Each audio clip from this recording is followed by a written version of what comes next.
तो गाइज जैसा कि पिछले पार्ट में हमने अभी तक देखा कि लूफी और फ्रैंकी के क्रू मेंबर्स एक हो जाते हैं और रॉबिन को बचाने के लिए एनिस लॉबी की तरफ निकल चुके हैं और फ्रैंकी और सांजी के सामने एक मास्क वाला बंदा आ जाता है। मैंने तुम्हारी सारी बातें सुन ली है, तुम लोग एक लड़की की हेल्प करना चाहते हो ना, तो चलो मैं भी तैयार हूँ तुम्हारी हेल्प करने के लिए। मेरा नाम है सोगेकिंग, जो कि उसप के जैसा बिल्कुल भी नहीं लग रहा है। एक सेकंड गाइज, देखा तो सही से, कहीं से लग रहा है उसप जैसा नहीं ना यार। तो कोई भी इस बंदे को अब उसप नहीं कहेगा। ये है सोगेकिंग, समुद्र का एक महान योद्धा। और इधर नामी और ये सभी लोग अपने कपड़े चेंज कर लेते हैं ताकि अपनी लड़ाई को अच्छे से लड़ सके। इधर हम देखते हैं कि फ्रैंकी, सांजी और सोगेकिंग ट्रेन के उसी डब्बे में आ जाते हैं जहाँ पर टी-बोन है। गुड इवनिंग, क्या हाल है? और इससे पहले कि ऑफिसर्स इनके पीछे भाग पाते, ये लोग गेट को अच्छे से बंद कर देते हैं। सभी ऑफिसर्स उस दरवाजे को खोलने की कोशिश करते हैं, लेकिन फिर भी कोई उसे खोल नहीं पाता है। और तभी कैप्टन टी-बोन सामने आता है और अपने एक ही हमले से पूरे दरवाजे को काट देता है। पर बाहर जाकर इसे कोई भी नजर नहीं आता है और टी-बोन को रियलाइज होता है कि ट्रेन चल नहीं रही है। और ऐसा इसलिए है क्योंकि सांजी ने इनके ट्रेन के डब्बे को बाकी सभी डब्बों से अलग कर दिया है। अब इसके बाद सभी लोग ट्रेन के अंदर जाते हैं जहाँ पर सभी लोग इनका इंतजार ही कर रहे थे। सभी गुंडे तलवारें लेकर इन पर हमला करने के लिए आगे बढ़ जाते हैं, पर सांजी, फ्रैंकी और सोगेकिंग एक एक करके इन सभी की चटनी बना देते हैं। जब ये लोग दूसरे कोच के अंदर एंटर करते हैं, यहाँ पर ट्रेन का किचन होता है जहाँ पर इन्हें ये अजीब सा बंदा दिखाई देता है जो कि इस ट्रेन का शेफ है। ये बंदा नूडल्स बनाने की तैयारी करता है और इसके लिए सबसे पहले मैदे को अपने मुंह में रखता है, उसे थोड़ी देर तक चबाता है और उसे किसी डो की तरह बना देता है और फिर अपनी नाक से उसे बाहर निकालता है। भाई क्या ये चीज, इसके नाक के बाल किसी स्लाइसर की तरह काम करते हैं। सांजी को ये सब देखकर अच्छा नहीं लगता कि कोई खाने का इस तरह से अपमान करे और सांजी डिसाइड कर लेता है कि इसे सबक सिखा कर ही रहेगा। लेकिन ये इतना आसान नहीं था। ये बंदा सांजी के हमलों से बार बार बच रहा होता है। सांजी सोगेकिंग और फ्रैंकी से कहता है कि वो लोग यहाँ से निकल जाएं। ये शेफ बार बार बीच में आ रहा था, इसलिए सांजी इसे मारकर साइड में कर देता है। सोगेकिंग और फ्रैंकी ट्रेन के ऊपर चले जाते हैं क्योंकि बंदा इन्हें आगे नहीं जाने दे रहा था। जब ये लोग ट्रेन के ऊपर जाते हैं तो एक नीरो नाम का एक बंदा इनका इंतजार कर रहा था, जिसके किसी चूहे की तरह मूछें भी होती हैं। नैरो ने अभी रिसेंटली CP9 को ज्वाइन किया है। ये बंदा अपना इंट्रोडक्शन देता है, पर तभी फ्रैंकी नैरो के सामने आकर इसे एक जोरदार मुक्का मार देता है। फ्रैंकी सोगेकिंग को आगे जाने के लिए कहता है ताकि रॉबिन को बचा पाए। फ्रैंकी नैरो के साथ फाइट करता है पर सोगेकिंग रॉबिन के पास पहुंच जाता है। रॉबिन हैरान रह जाती है कि उसप यहाँ पर कर क्या रहा है, पर अपनी भोली रॉबिन को ही नहीं पता है कि ये सोगेकिंग है, उसप नहीं है। सोगेकिंग रॉबिन को बताता है कि वो यहाँ पर अकेले नहीं आया है, यहाँ पर सांजी भी है और फ्रैंकी नाम का एक बंदा भी है और रॉबिन को यहाँ से चलने के लिए कहता है। लेकिन रॉबिन जाने से मना कर देती है और सोगेकिंग से कहती है कि जहाँ तक उसे याद है उसने सबको साफ साफ कह दिया था कि वो उनकी टीम को छोड़ रही है। तुम्हें भले ही लग रहा होगा कि तुम उनकी मदद कर रही हो, पर जहाँ तक मैं जानता हूँ स्ट्रॉ हैट पायरेट्स इतने कमजोर नहीं है। और क्या तुम्हें सच में लगता है कि वो लोग तुम्हारे बिना खुश रहेंगे? हाँ। और तभी एक ऑफिसर यहाँ पर आ जाता है, लेकिन उसके आने से पहले ही सोगेकिंग अपने आप को रॉबिन के कपड़ों में छुपा लेता है, जिसका मतलब है कि रॉबिन अभी सोगेकिंग के ऊपर बैठी हुई है। चलो कोई बात नहीं। इधर सांजी को वो शेफ अच्छी टक्कर दे रहा था, यहाँ तक कि वो बंदा सांजी के ऊपर भारी पड़ रहा था और सांजी के ऊपर अपना स्पेशल मूव यूज करता है जिसका नाम था मल्टी नूडल फैन। सांजी दो नाइफ्स को उठाता है और इसके हमले को आसानी से काट देता है। सांजी ने आज से पहले किचन नाइफ्स का यूज कभी भी लड़ाई में नहीं किया था, क्योंकि सांजी खुद एक शेफ है और खाना बनाने वाली चीजों की बहुत इज्जत करता है। पर अब सांजी किचन नाइफ को एक हथियार की तरह यूज करने लगता है ताकि इस शेफ को सजा दे सके। ट्रेन के ऊपर भी फ्रैंकी और नैरो की फाइट चल रही थी। नैरो फ्रैंकी के ऊपर हमला कर देता है, पर फ्रैंकी का इस पर कोई भी असर नहीं होता है। फ्रैंकी अपने फायर बॉल का यूज करता है और इसे बचने के लिए नैरो मून वॉक का यूज करता है। इन दोनों में बहुत खतरनाक फाइट चल रही होती है और तभी ट्रेन के अंदर एक अनाउंसमेंट हो जाती है कि ये सी ट्रेन बहुत ही जल्द एनिस लॉबी पहुंचने वाली है। CP9 को पता चल जाता है कि घुसपैठिए इस ट्रेन के अंदर आ चुके हैं और इन्हें इस बात की भी खबर मिल जाती है कि वो लंबी नाक वाला यानी कि उसप और कुटी फ्लेम आजाद हो चुके हैं। इसके बाद हम लूफी को देखते हैं जिसे अपने सामने कुछ ट्रेन के कोचेस दिखाई देते हैं। ये वही कोचेस हैं जिन्हें अभी थोड़ी देर पहले सांजी ने अलग किया था। लूफी को लगता है कि इसके अंदर सांजी हो सकता है और लूफी इसे चेक करने के लिए इसके ऊपर कूद जाता है। अंदर आने के बाद लूफी को पता चलता है कि यहाँ पर सिर्फ नेवी के ऑफिसर्स हैं, सांजी यहाँ पर नहीं है। लूफी इन सभी को पीट देता है, पर यहाँ पर एक दिक्कत आ चुकी है। अगर रॉकेटमैन इन कोचेस के साथ भिड़ जाता है तो यहाँ पर तबाही मच सकती है और लूफी जोरो से कहता है, ओए जोरो काट दे। और बस यही सुनने की देरी थी। जोरो सामने आता है, अपनी तलवारों को बाहर निकालता है और तैयार हो जाता है कुछ ऐसा करने के लिए जिसके बारे में किसी ने सोचा भी नहीं था। ट्रेन को बीच में से काट देता है। इस हमले के बाद सबका चेहरा देखने लायक था और कैप्टन टी-बोन जो कि मेन ट्रेन का पीछा कर रहे थे, उन्हें पीछे से आवाज आती है और देखते हैं कि ट्रेन पीछे से आ रही है इनकी तरफ। टी-बोन ये देखकर हैरान रह जाता है क्योंकि इस समय यहाँ पर कोई और ट्रेन नहीं होनी चाहिए थी, क्योंकि वाटर 7 से सिर्फ एक ही ट्रेन बाहर निकली थी और वो भी वो ट्रेन जिसके अंदर CP9 है। टी-बोन समझ जाता है कि सामने कोई दुश्मन है और तभी इसकी नजर जोरो पर जाती है। जोरो जिसके ऊपर 6 करोड़ का इनाम लगा हुआ है। टी-बोन रॉकेटमैन के सामने आकर खड़ा हो जाता है और इसके आने का इंतजार करने लगता है ताकि अपनी बड़ी सी तलवार का यूज करके इस ट्रेन को भी बाकी सभी शिप्स की तरह पानी के अंदर डुबा दे और बता सके कि इस बंदे को शिप स्लैशर क्यों कहा जाता है। जोरो जब देखता है कि सामने टी-बोन खड़ा है तो उसे साइड होने के लिए कहता है, लेकिन टी-बोन इसकी बात को नहीं मानता। जोरो हवा में आता है और टी-बोन को एक ही हमले में हरा देता है। इस तरफ सांजी उस शेफ को बहुत बुरे तरीके से पीटना शुरू कर देता है और जब एक आखिरी हमला करता है तो ये शेफ दूसरी कोच के अंदर चला जाता है और ये वही कोच है जिसके अंदर CP9 बैठी हुई है। और सांजी और CP9 आमने सामने आ चुके हैं। ऊपर फ्रैंकी लड़ते हुए अपनी बॉडी को किसी सेंटा रोज की तरह बना लेता है, जो कि बहुत ज्यादा अजीब लग रहा होता है और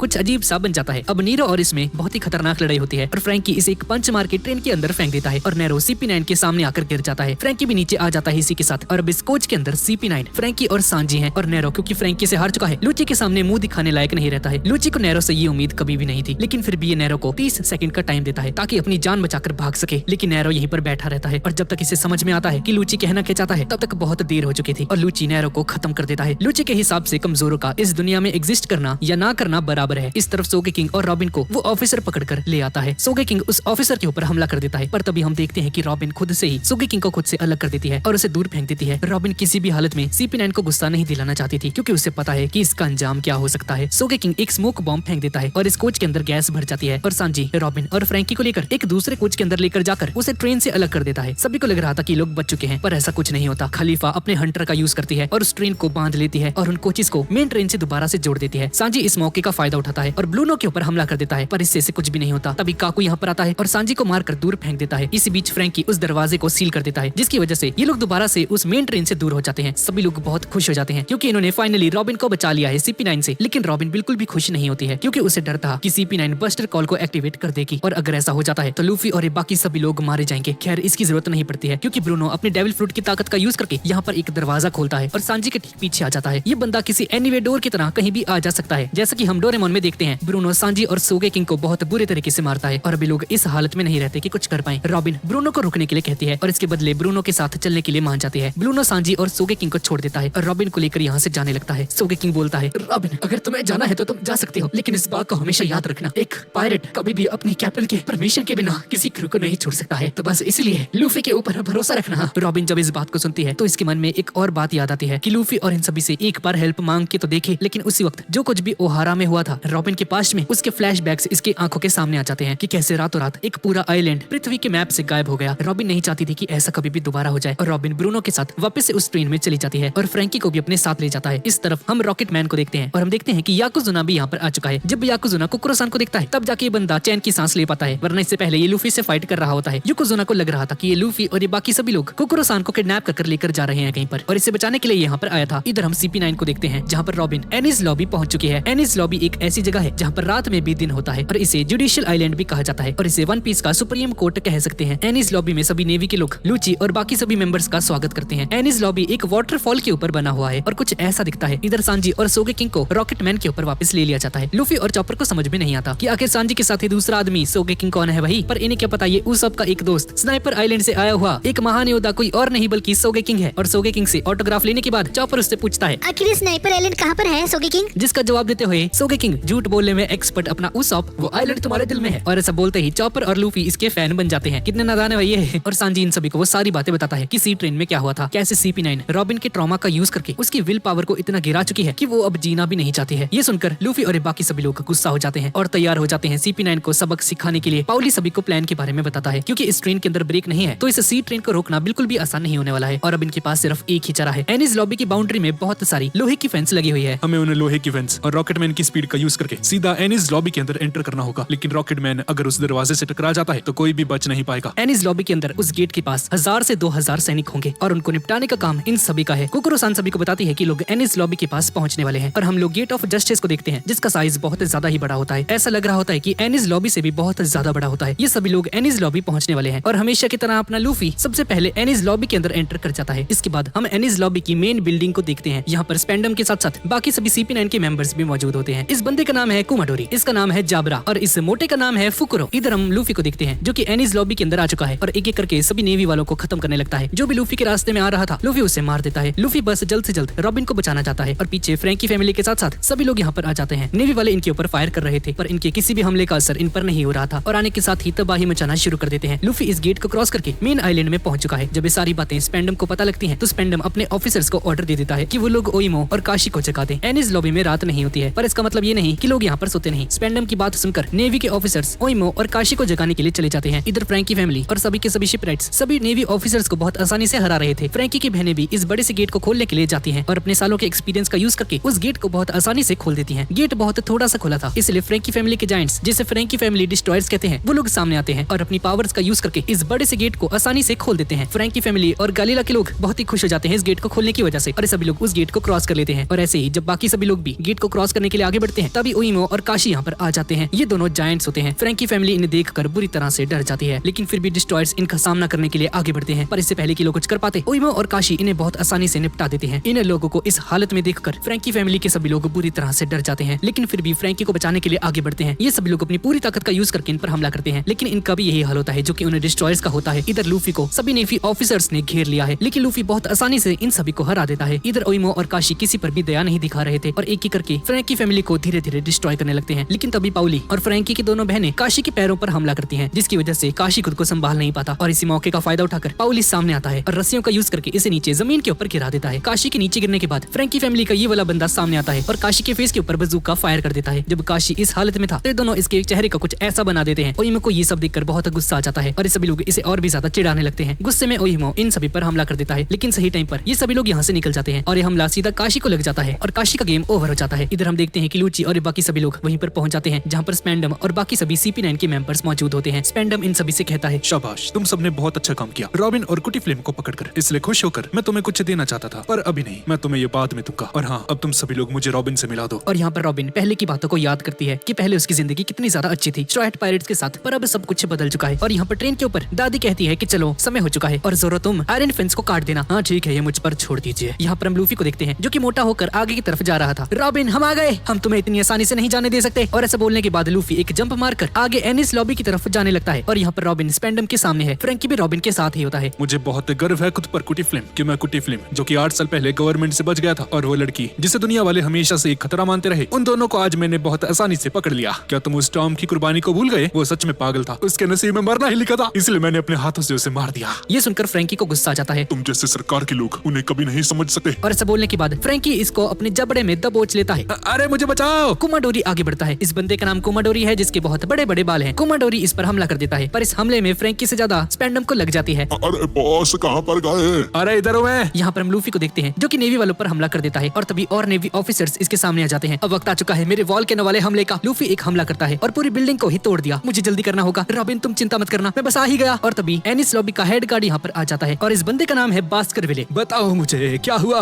सर पायरेट्स ने हम पर हमला कर दिया और अभी वो सभी लोग मेन आइलैंड के ऊपर हैं। अगर ऐसा है तो तुरंत वहाँ पर वॉच डॉग को भेज दो। यहाँ पर हम फ्रैंकी फैमिली को देखते हैं। सुनो, ऐसा करो, कुछ लोग मेरी मदद करो और कुछ लोग जाकर गेट को खोल दो। जी सर, ये मुझ पर छोड़ दीजिए। और इसके बाद उस बड़े से जायंट को पकड़ लेता है और इस तरफ से सभी लोग उस गेट को धक्का मार के खोलने की कोशिश कर रहे थे और सभी लोग इसमें कामयाब हो जाते हैं और वो गेट खुल जाता है। यहाँ पर मेन गेट के ऊपर हम एक ऑफिसर को देखते हैं। हे, सामने देखो, वो एक ट्रेन है, शायद वो सभी लोग अंदर जाने वाले हैं। जल्दी करो, उस मेन गेट को बंद कर दो। यहाँ पर हम जोरो को देखते हैं जो कि आयरन फेंस को काटने के लिए बिल्कुल तैयार बैठा होता है और सामने देखकर कहता है, सुनो दादी, मैं प्लान को चेंज करने वाला हूँ। उन सभी ने गेट को बंद कर दिया है। ये सुनकर सभी लोग डर जाते हैं और बोलते हैं कि अब ये लोग क्या करेंगे? ऐसे तो ये सीधा गेट से टकरा जाएंगे और कोई नहीं बचेगा। ये सब मुझ पर छोड़ दो, मेरे पास एक कमाल का आइडिया है। सबसे पहले तो सभी आयरन सैंड्स को नीचे की तरफ झुका दो। और याकुज़ुना ठीक ऐसा ही कर देता है और स्पीड ज्यादा होने की वजह से रॉकेट मैन हवा में उछल जाती है और मेन गेट के ऊपर से कूदते हुए आगे एनिस लॉबी की तरफ अंदर जाने लगती है। ये देखकर सभी लोग हक्के बक्के रह जाते हैं। चिंता मत करो, सब कुछ सही रहेगा, सब कुछ भगवान के ऊपर छोड़ दो। ये सुनकर सभी लोग चौंक जाते हैं कि ये बंदा भाई सब कुछ भगवान पे छोड़ रहा है। साले जोरो, भगवान पे छोड़ दे। यहाँ पर फ्रैंकी फैमिली दूसरे गेट को खोलने में भी कामयाब हो जाते हैं और पाउली कहता है कि जल्दी करो, हम ज्यादा देर तक यहाँ पर नहीं टिक सकते। और तभी कोई बंदा पीछे से आकर पाउली के सीने में तलवार घुसा देता है और कोई और नहीं बल्कि वॉच डॉग का लीडर होता है। पाउली उसे देखकर कहता है कि तुम लोग कौन हो? और ये सुनकर सभी लोग कहते हैं कि हम हैं वॉच डॉग्स, एनिस लॉबी के रखवाले। और हाँ काशी, तुम ऐसे लोगों से नहीं हार सकते, जल्दी करो और खड़े हो जाओ। और ये सब सुनकर काशी उठ जाता है। हाँ, तुमने सही कहा, मैं उनसे बदला लेकर ही रहूंगा। उन्होंने ओहिमो को भी मार दिया। और इन सब पर हमला करने के लिए आगे बढ़ता है और तभी रॉकेट मैन यहाँ पर आ जाती है जो कि उड़ती हुई सीधा काशी से टकरा जाती है। और तभी ये ट्रेन नीचे आ जाती है और सभी नेवी ऑफिसर्स इस ट्रेन को घेर लेते हैं। कुछ नेवी ऑफिसर्स ट्रेन के अंदर जाने लगते हैं लेकिन तभी पिट जाते हैं। ये लोग आखिर है कौन? और यहाँ पर जोरो और सांजी ट्रेन से बाहर आ चुके हैं। ये देखकर फ्रैंकी फैमिली और पाउली बहुत ज्यादा खुश हो जाते हैं। बहुत बढ़िया, चलो अंदर जाया जाए। यहाँ पर हम लूफी को देखते हैं जो कि नेवी ऑफिसर से बचते हुए एक किनारे पर आ जाता है और सभी लोग इसे घेर लेते हैं। हार मान लो बच्चे, तुम अब कुछ नहीं कर सकते। लूफी सुनकर कहता है कि क्या हार मान लूं? बिल्कुल भी नहीं, मैं अपनी दोस्त को बचाकर ही रहूंगा, देख लेना तुम लोग। सभी लोग आगे बढ़ो और इसे पकड़ लो। मुझे जल्दी करना होगा वरना वो सभी लोग रॉबिन को मार देंगे। और यहाँ पर सभी लोग कैनन से लूफी पर हमला कर देते हैं। ये पक्का नीचे गिर गया होगा, पर ऐसा नहीं होता है। ये देखो, वो वहाँ पर है। हार मान लो बच्चे, अगर तुमने हार मान ली तो हम तुम्हें ऊपर खींच लेंगे। क्या कहा तुमने? हार मान लूं? हाँ, पर क्यों? अरे यार कितना जिद्दी है, इसे नीचे ही गिरा देते हैं। और ये बंदा लूफी के हाथ के ऊपर अपने पैर को रखने की कोशिश करता है ताकि लूफी को नीचे गिरा पाए और बाकी सभी लोग भी इसे नीचे गिराने की कोशिश करने लगते हैं। पर लूफी इनके अटैक से बचता रहता है और नीचे की जमीन टूट जाती है। बहुत बढ़िया। और इन सभी के ऊपर से होते हुए ऊपर आ जाता है। अरे यार, मैं तो बस मरने ही वाला था। चलो छोड़ो, आगे चलते हैं। और नीचे हम देखते हैं कि सभी navy officers line by line में फंस चुके हैं नीचे। अरे सुनो भाई, जो सबसे नीचे है ना वो ऊपर जाओ और धीरे धीरे जाना। यहाँ पर नेवी ऑफिसर उस सुपर चॉपर पर शूट कर देते हैं। सांजी देखकर घबरा जाता है क्योंकि नामी भी इसी ट्रेन के अंदर होती है। और यहाँ पर सोगे किंग का मास्क नीचे गिर जाता है पर चॉपर के उसे देखने से पहले ही ये उसप है। सोगे किंग उसे दोबारा से पहन लेता है। मैं हूँ स्नाइपर का राजा सोगे किंग। और यहाँ पर हम दादी और चिमनी को देखते हैं जो कि बाहर आ जाते हैं उस ट्रेन से। हे, ये देखो, हम यहाँ पर हैं, हम पर हमला मत करना। मैं एक बूढ़ी औरत हूँ और एक छोटी सी बच्ची है। हमें तो स्ट्रॉ हैट पायरेट्स ने पकड़ लिया था। उन्होंने हमें जबरदस्ती ट्रेन भी चलवाई और हमें धमकी भी दी। हाँ हाँ, धमकी भी दी और साथ में दारू भी दी है ना। नेवी वाले सुनकर कहते हैं कि कितने गंदे लोग हैं। एक दादी और एक छोटी बच्ची के बारे में भी नहीं सोचा इन लोगों ने। यहाँ पर नामी कहती है, तो अब समय आ चुका है इस हथियार को टेस्ट करने का। नामी एक बादल बनाने लगती है। अगर हम कूल बॉल और हीट बॉल को मिला दें तो एक बादल बन जाएगा। अब समय आ चुका है एक थंडरबोल्ट का। और नामी इन सभी पर हमला कर देती है बिजली का यूज करके और सभी नेवी ऑफिसर्स को एक ही बारी में हरा देती है। और यहाँ पर नामी सोगे किंग के ऊपर मारकर कहती है, अबे ओ ये कैसा हथियार है? ये तो मुझ पर भी हमला कर रहा था, पागल वगैरह क्या?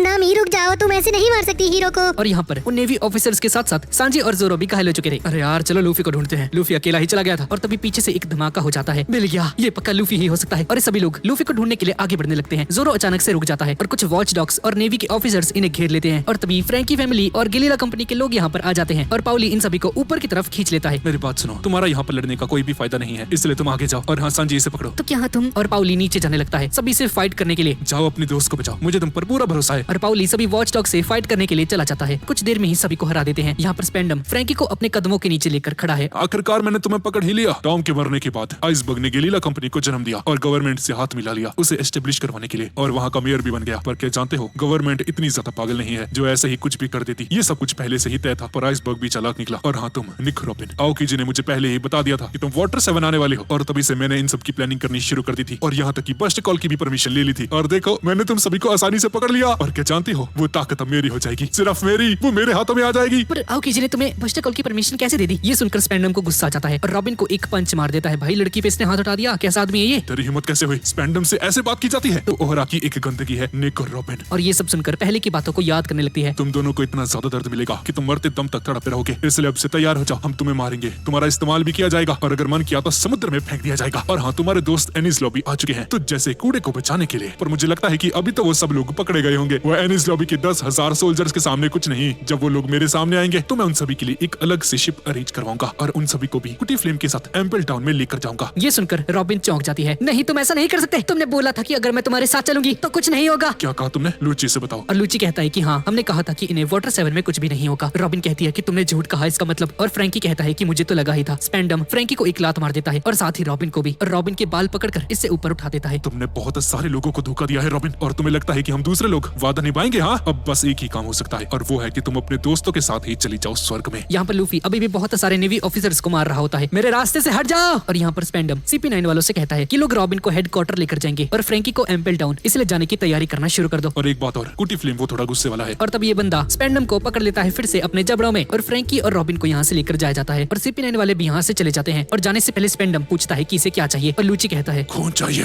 मुझसे सिर्फ काम की बात करो।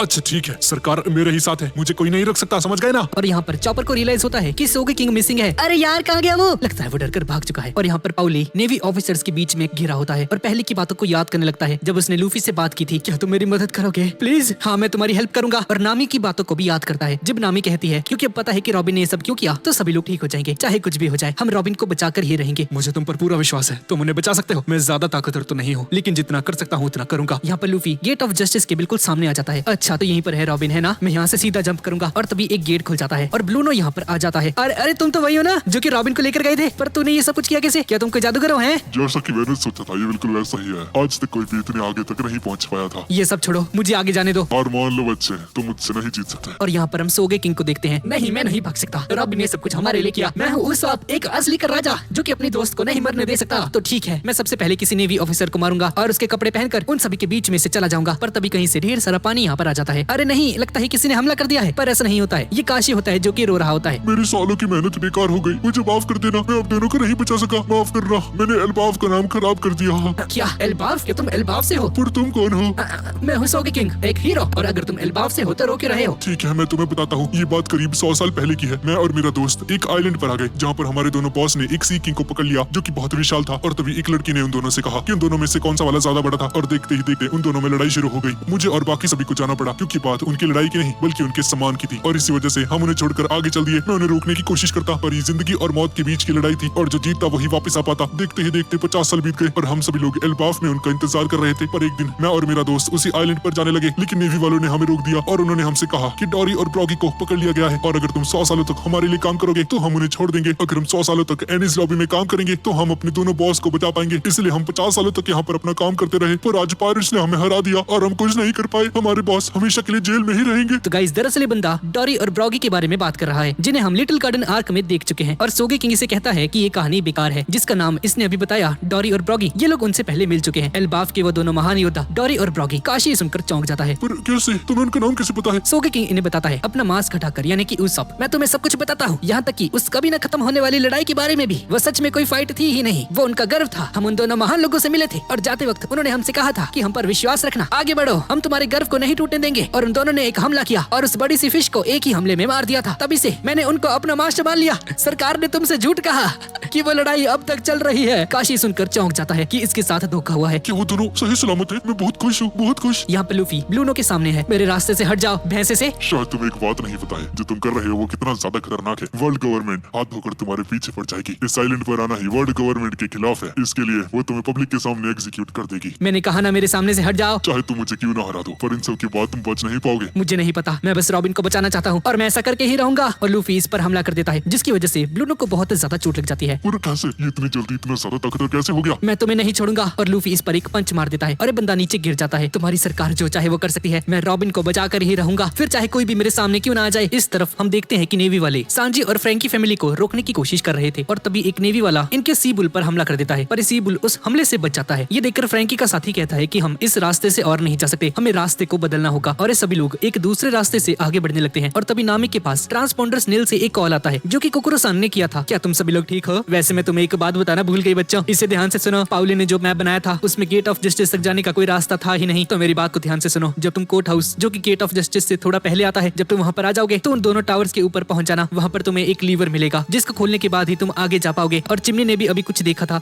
नामी दीदी, मैंने अभी उन स्टॉर्ट भैया को ऊपर देखा, उस कोर्ट हाउस के। शायद वो किसी के साथ लड़ रहे थे। अच्छा, तो वो लूफी ही होगा। हम सीधा वहीं पर जाएंगे। ठीक है, हम सब लोग 2 ग्रुप्स में बंट जाएंगे। तुम अपने दोस्त को बचाना और हम उस लीवर को खींच देंगे। और तभी इस सी बुल पर हमला हो जाता है और नीचे गिर जाता है। ये हमला किसी अननोन व्यक्ति ने किया है और ये बंदा कहता है, ये एनिस लॉबी है, तुम सरकार के इलाके में ऐसे नहीं घुस सकते। नेवी वाले ये देखकर बहुत खुश हो जाते हैं। क्या बात है, हमने उस दूसरे वाले जानवर को भी हरा दिया। और तभी किसी ने ट्रांसपोंडर स्नेल से सबसे बोला कि ब्लॉक बी पर जाओ और उन सभी के रास्ते को जाम कर दो, हम उन्हें और आगे नहीं जाने दे सकते। यहाँ पर हम काशी और ओहिमो को दिखते हैं, जो कि बहुत गुस्से में आगे बढ़ रहे थे और नेवी वाले इन्हें देखकर खुश हो जाते हैं। क्या बात है, अब तो ये भी उठ गए, अब तो हम ही जीतेंगे। पाउली उन्हें देखकर घबरा जाता है कि अब ये लोग क्या करेंगे, ये लोग इन्हें फिर से नहीं हरा सकते। काशी आगे बढ़ो, इन सभी को हरा दो। पर ये क्या, इन दोनों ने हमला तो किया पर इन नेवी वालों पर ही। तुमने हमसे झूठ कहा था, हमारे बॉस जिंदा है, इस बात की हमें बहुत खुशी है। क्यों है ना सोगेकिंग? चलो साथ में लड़ते हैं। हाँ, बहुत हो गया, चलो आगे बढ़ते हैं अपने साथियों के पास। यहाँ पर हम फ्रैंकी को देखते हैं, जो कि रॉबिन से कहता है कि लकी है कि इसके ऐसे दोस्त हैं जो कि इसे बचाने के लिए सरकार से भी पंगा ले सकते हैं। और तभी हम काकू और खलीफा को देखते हैं, जिनके सामने 2 डेविल फ्रूट्स थे। इसके बाद हम एक पास्ट का सीन देखते हैं और ये दोनों फ्रूट्स स्पेंडम ने इन्हें दिए थे और इन्हें खाकर और भी ज्यादा ताकतवर बन जाएंगे। ये देखकर जबरा डर जाता है, क्योंकि ऐसा माना जाता है कि अगर एक डेविल फ्रूट यूजर एक दूसरे डेविल फ्रूट यूजर के पास आ जाता है तो उन दोनों के अंदर के डेविल्स आपस में लड़ना शुरू कर देंगे और तुम्हारा शरीर फट जाएगा। ब्लूनो ये सुनकर कहता है कि नहीं, ऐसा नहीं है। कुछ लोगों ने इस पर रिसर्च की थी और बताया कि ऐसा तब होगा जब कोई बंदा 2 डेविल फ्रूट खाने की कोशिश करेगा। उसने सही कहा, कोई भी 2 से ज्यादा डेविल फ्रूट्स नहीं खा सकता। अगर किसी ने ऐसा किया तो वो नहीं बच पाएगा। और ये सारी बातें याद करने के बाद काकू कहता है, अगर इससे मैं ताकतवर हो जाऊंगा तो मैं इसे खाने के लिए तैयार हूँ। हाँ, मैं भी खाने के लिए तैयार हूँ। लेकिन जैबरा इन्हें मना करता है खाने के लिए, लेकिन इसकी बात ना सुन के ये इन दोनों फ्रूट्स को खा लेते हैं और ये दोनों चुपचाप बैठे होते हैं। बहुत बढ़िया,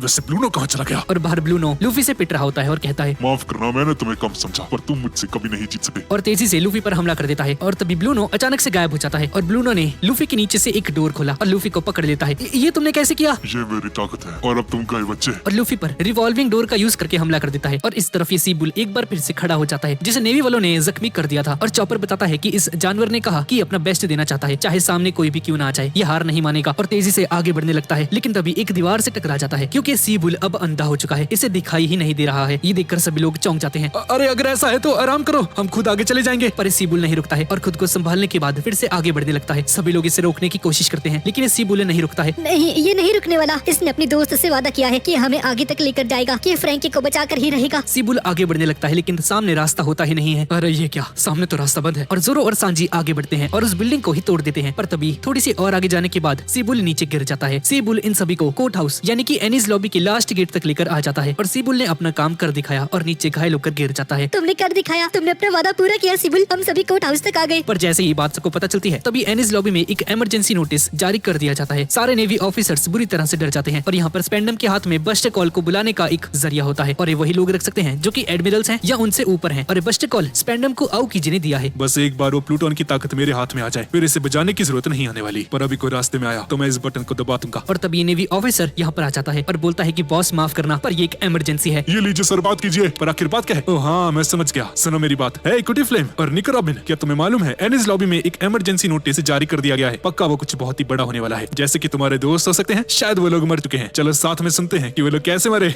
और तुम्हें मालूम है यही होता है जब कोई सरकार के खिलाफ जाता है। हाँ तो बोलो क्या हुआ था, एकदम साफ साफ और तेजी से बोलना, मुझे किसी को ये सुनवाना है। जी बॉस, तो कहाँ से शुरू करूँ? वो पायरेट्स जो कि सिर्फ 6 ही थे, वो सारे के सारे गेट्स को खोलकर कोर्ट हाउस तक आ चुके हैं सर। एनिस लॉबी में सबसे आगे। ये सुनकर स्पेंडम हैरान रह जाता है और यहाँ पर सभी लोग कोर्ट हाउस के बाहर आ चुके हैं। लेकिन तभी कोई नामी पर हमला कर देता है। पर तभी याकुजुना नामी के सामने आ जाता है और नामी की जान बचा लेता है। और यहाँ पर इस अनजान व्यक्ति ने ये हमला किया होता है जो कि काले कपड़ों में था। और तभी यहाँ पर एक धमाका हो जाता है और सांजी कहता है, अरे यार मैं तो बस इसे देखने गया था। सभी नेवी ऑफिसर्स इन्हें कहते हैं कि लोग कभी भी इस गेट को नहीं खोल पाएंगे। और तभी हम देखते हैं कि जोरो ने इस गेट को काट दिया है बहुत ही ज्यादा आसानी से। ये देखकर फ्रैंकी के दोनों साथी हैरान रह जाती हैं और बोलती हैं कि लीवर को ऑन करने का काम इन पर छोड़ दिया जाए। ठीक है, हम सभी लोग अब अंदर जाएंगे और तुम जाकर रास्ता तैयार करना। और ऐसा बोलने के बाद ये सभी लोग अलग अलग डायरेक्शंस में चले जाते हैं। यहाँ पर स्पेंडम का मुंह खुला का खुला रह जाता है और इसके नाक से नदियां बहने लगती हैं और इसकी आंखें फटी की फटी रह जाती हैं। ये बात सुन के कि लूफी के साथ यहाँ पर आ चुके हैं, वो भी सही सलामत। सर जी, पूरा का पूरा एनिस लॉबी तबाह हो गया है और ओहिमो और काशी वो भी पायरेट्स की तरफ हो चुके हैं सर। 2000 से भी ज्यादा सैनिक मारे गए हैं सर। और मंकी डी लूफी, उसने तो 1000 से भी ज्यादा सोल्जर्स को मारा है सर। ये सब सुनते ही स्पेंडम बाहर जाने लगता है, बाहर का नजारा देखने के लिए। सर ये पहली बार हुआ है जब कोई पायरेट का ग्रुप इतनी आगे तक आ चुका है। एनिस लॉबी में हम लोग कुछ नहीं कर सके। और यहाँ पर हम लूफी को देखते हैं जो कि अभी सही सलामत है और लूफी इस पर अपना बुलेट वाला अटैक यूज करता है और इन दोनों में खतरनाक लड़ाई होनी शुरू हो जाती है। लेकिन लूफी इसके सारे के सारे अटैक्स को डॉज कर रहा होता है। ये कैसे हो सकता है? तुमने मेरे सारे हमलों को रोक दिया। जब आओकीजी ने मुझे हराया तो मैं समझ गया था कि मुझे और भी ज्यादा ताकतवर होना होगा ताकि अपने दोस्तों को ना खो दूं, ताकि उन्हें ना खो दूं जिनसे मैं प्यार करता हूँ। मैं उनके लिए इतना ज्यादा ताकतवर बन जाऊंगा, जिन दोस्तों से प्यार करता हूँ उन्हें बचा पाऊं। और ये है सेकंड गियर। तो गाइस लूफी का सेकंड गियर आ चुका है जो कि बहुत ही ज्यादा कूल लग रहा है भाई। और यहाँ पर स्पेंडम नेवी के कमांडर पास्कर विले से पूछता है कि आखिर ये सब क्या है भाई, वो इतनी अंदर तक कैसे आ गए। और यहाँ पर हम देखते हैं कि जोरो सभी को मार के आगे की तरफ बढ़ रहा होता है। चलो आगे चलते हैं। कमांडर ये देखकर सभी से कहता है, तुम सभी लोग और आगे नहीं जा सकते हैं, ये कोर्ट है और अब तुम्हें सजा दी जाएगी। पर इसकी बात कोई भी नहीं सुनता है और ये सभी लोग इसे इग्नोर कर देते हैं। हमें यहाँ से ऊपर जाना होगा।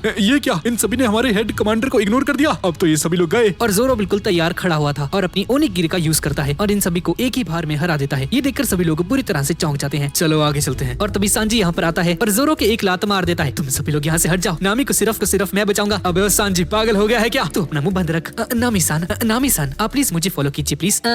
सांची, वैसे हम यहाँ पे रॉबिन को बचाने आए थे भाई। ना कि मुझे। ओ हाँ, मुझे माफ कीजिएगा। रॉबिन चान मेरा इंतजार कर रही होंगी ना। और ऐसा बोलने के बाद सांजी ऊपर की तरफ जाने लगता है और बाकी सभी लोग भी। भास्कर विले को गुस्सा जाता है कि इन सभी ने इसे इग्नोर कर दिया। और ऐसा बोलने के बाद चॉपर पर हमला कर देता है, पर चॉपर इसके हमले से बचाता है। तुम सभी लोग आगे जाओ, इसे मैं देखता हूँ। इस तरफ हम लूफी को देखते हैं और लूफी ने अपने सेकंड गियर को एक्टिवेट कर लिया है। क्या कहा? Second gear? और अब मैं अपने दोस्तों को बचा पाऊंगा। तुम कहना क्या चाहते हो? लूफी एक स्माइल करता है और अपना एम सेट करता है। तुम्हारे बस की कुछ नहीं है, मैं इसे आराम से डॉज कर लूंगा। पर इससे पहले कि ब्लूनो कुछ और बोल पाता, लूफी इस पर जेट पिस्टल का यूज करके हमला कर देता है और ब्लूनो बुरी तरह से जख्मी हो जाता है और लूफी इस पर फिर से हमला करता है। लूफी की स्पीड सेकंड गियर के बाद इतनी ज्यादा बढ़ जाती है कि ब्लूनो इसे देख तक नहीं पाता है। लूफी इस पर फिर से हमला करता है। ब्लूनो ये देखकर हक्का बक्का रह जाता है और बुरी तरह से डर जाता है। नहीं, ये नहीं हो सकता। इसके पास 6 पावर से भी ज्यादा स्पीड है, पर ये कैसे? लूफी एक के बाद एक ब्लूनो पर हमले करता रहता है और हमले का सामना करने की तो दूर की बात है, ब्लूनो इसे देख तक नहीं पाता है। ब्लूनो अपनी डेविल फ्रूट की ताकत का यूज करता है और लूफी से छिप जाता है। ब्लूनो को समझ में नहीं आता कि लूफी की स्पीड अचानक से इतनी ज्यादा कैसे बढ़ गई। और ब्लूनो लूफी के पीछे एक दरवाजा खोलता है, लेकिन लूफी बहुत आसानी से इसे डॉज कर लेता है। लूफी इस पर गम जेट ब्लू का यूज करता है और ब्लूनो ने आयरन बॉडी का यूज किया था, लेकिन फिर भी इस पर बहुत बुरा असर पड़ता है इस हमले का। लूफी अपने अंगूठे को दांतों से दबाता है और तभी ब्लूनो नीचे गिर जाता है। ब्लूनो बच जाता है। अगर लूफी ने इस पर इस हमले को यूज कर दिया होता तो ब्लूनो मर जाता और अब लूफी रॉबिन को बचाने के लिए आगे बढ़ने लगता है। तो गाइस दरअसल लूफी अपने पैरों को किसी पंप की तरह यूज करता है, जिसकी वजह से लूफी का ब्लड फ्लो और हार्ट बीट बहुत ज्यादा तेज हो जाती है और इसकी बॉडी के कोने कोने में ऑक्सीजन बहुत आराम से पहुंच पाती है, जिसकी वजह से लूफी की बॉडी के अंदर अचानक से स्पीड और पावर बढ़ जाती है। तो अगर सिंपल शब्दों में कहें तो लूफी अपने ब्लड फ्लो को इंक्रीज कर देता है अपनी ताकत को बढ़ाने के लिए। पर अगर किसी नॉर्मल बंदे का ब्लड फ्लो इतना ज्यादा हो जाएगा जितना गियर 2 का यूज करने के बाद लूफी का है, तो वो बंदा एक भी पल नहीं टिक पाता, उसकी ब्लड वेसल्स और ऑर्गन्स वहीं पर फट जाते। लेकिन लूफी इतना कुछ इसलिए सह लेता है क्योंकि डेविल फ्रूट को खाने के बाद लूफी की बॉडी रबर की बन चुकी है और इसी वजह से लूफी इन सभी को बहुत आसानी से सह लेता है और इसी वजह से लूफी ही गियर 2 का यूज कर सकता है। लेकिन इस दुनिया में अगर हमें कुछ पाना है तो उसके बदले एक इक्वल वैल्यू की चीज को खोना भी पड़ता है और लूफी को इस पावर का यूज करने के बदले एक बहुत बड़ी कीमत चुकानी पड़ती है, जिसके बारे में हमें आगे पता चलेगा। इस तरफ ओहिमो और काशी नेवी ऑफिसर्स को मारकर आगे बढ़ रहे थे और सोगे किंग ने पाउली और बाकी दोनों गलीला के लोगों को भी ओहिमो के ऊपर बैठा दिया था और इन सभी को कोर्ट हाउस जाने के लिए कहता है। लेकिन कोर्ट हाउस के मेन गेट के बाहर योकोजुना और कुछ बाहर वाले लोगों का सामना कर रहे थे, लेकिन दोबारा से इनके सामने एग्जीक्यूशनर्स आ जाते हैं और जब फ्रैंकी की दोनों बहनें लीवर खींचने के लिए ऊपर जा रही थी तो इनके सामने भी एग्जीक्यूशनर्स आ जाते हैं और नीचे जाम्बाई भास्कर विले से फाइट कर रहा होता है और सांजी नामी और चॉपर इन सभी के सामने भी एग्जीक्यूशनर्स आ जाते हैं। यहाँ पर स्पेंडम और रिस्क नहीं ले सकता और सभी ऑफिसर्स को ऑर्डर दे देता है कि समय से पहले ही गेट ऑफ जस्टिस को खोल दिया जाए और सभी CP 99 के मेंबर्स को इकट्ठा होने के लिए कहता है और यहाँ पर कोकुरो-सान बैठे बैठे सोच रही होती है कि इन बच्चों ने वो कर दिखाया जिसके बारे में कभी कोई सोच भी नहीं सकता था। सरकार के साथ सीधी टक्कर। उन लोगों ने एनिस लॉबी को चैलेंज किया। भले ही लोग यहाँ से जिंदा बच के निकल पाए या फिर नहीं, लेकिन जब भी फाइट खत्म होगी तो लूफी का नाम पूरी दुनिया में जाना जाएगा। लूफी कोर्ट हाउस की बाउंड्री के ऊपर चढ़कर रॉबिन को पुकारता है, मैं तुम्हें बचाने के लिए आ गया हूँ रॉबिन। रॉबिन और फ्रैंकी लूफी की आवाज को सुन लेते हैं। वो आ गया, रॉबिन, लूफी आ गया।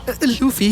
और इस सीरीज का 24th पार्ट यहीं पर खत्म हो जाता है। तो गाइज यही थी आज की वीडियो। तो गाइज इसका अगला पार्ट बहुत ज्यादा इंटरेस्टिंग होने वाला है। और गाइज आपको आज की वीडियो कैसी लगी नीचे कमेंट्स में मुझे जरूर बताना। और गाइज इसका अगला पार्ट 1-2 दिन में आ जाएगा। और गाइज अगर आपने अभी तक चैनल को सब्सक्राइब नहीं किया है तो प्लीज कर देना यार, 1 मिलियन करने हैं भाई सून। तो ठीक है गाइज, और मिलते हैं अगली वीडियो में।